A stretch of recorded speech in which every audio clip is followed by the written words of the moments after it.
गुजरात दंगों और बाबरी मस्जिद डेमोलिशन के तमाम केसेस बंद।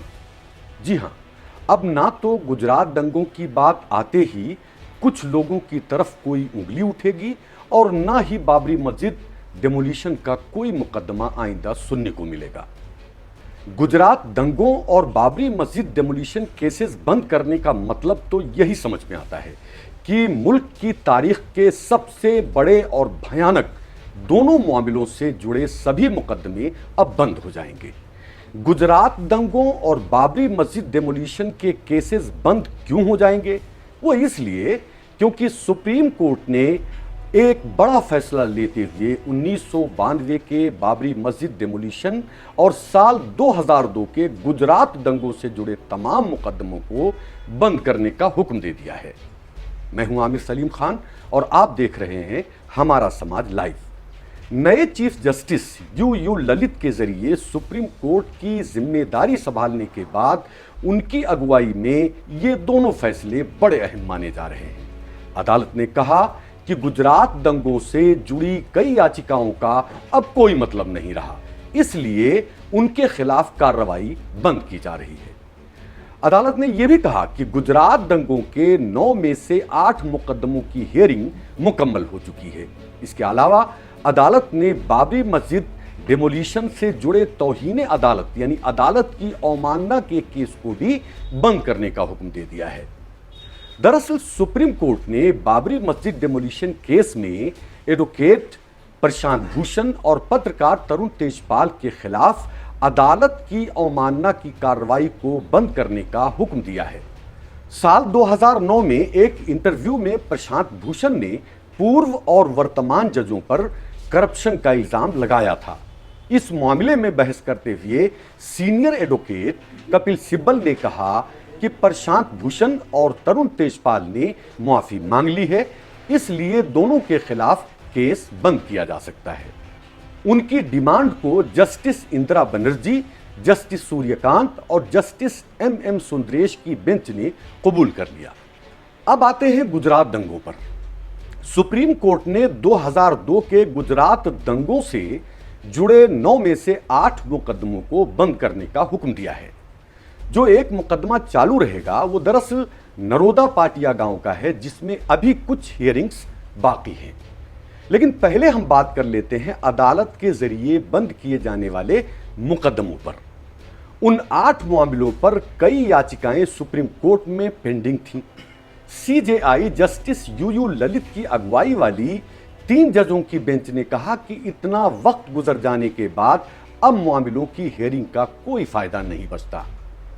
इसी दौरान एक और मामले में अदालत ने सोशल वर्कर तीस्ता सितलवाड़ को राहत की अपील करने की इजाजत दी है।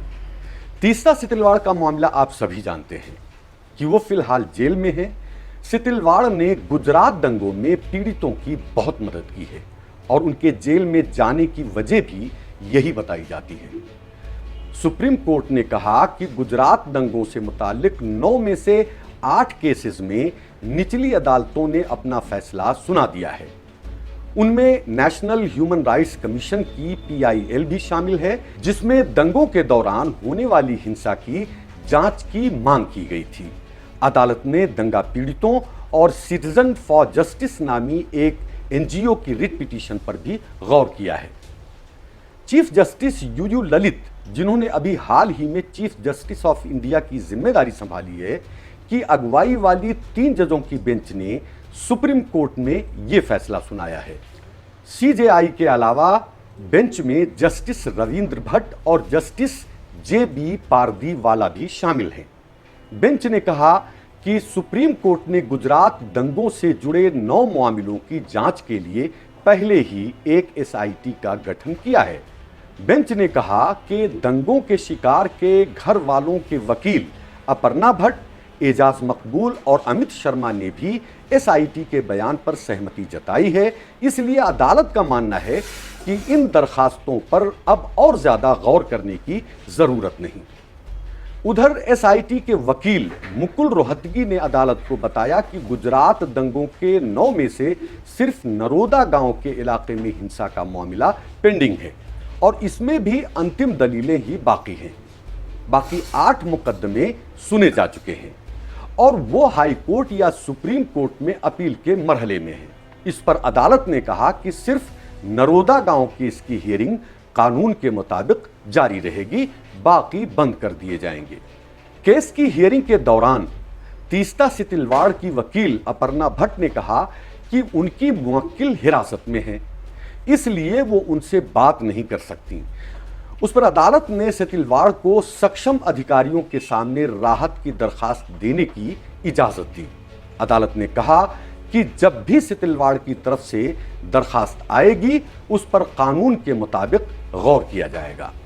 तीस्ता सितलवाड़ के लिए राहत की खबर है और ये उनकी अच्छाइयों का सिला माना जा रहा है। अलबत्ता जहां तक मुकदमों की बंदी का मामला है तो हम सभी जानते हैं कि जब भी गुजरात दंगों की बात आती थी तो कुछ बड़े किस्म के लोगों पर कम से कम उंगलियां तो उठ जाती थी, लेकिन अब ये सारे मामले खत्म हो जाएंगे, यानी न रहेगा बांस और ना बजेगी बांसुरी। कुछ लोगों के लिए नई सुबह आई है, लेकिन लोगों की एक बड़ी संख्या कुछ और सोच रही होगी, जो आप भी समझते हैं और हम भी थोड़ा थोड़ा समझ रहे हैं। सवाल यह है कि इन दोनों मामलों में कहीं इंसाफ पीछे तो नहीं हो गया है। हमारी वीडियोस को लाइक और शेयर करें और सब्सक्राइब भी कर लें। जय हिंद।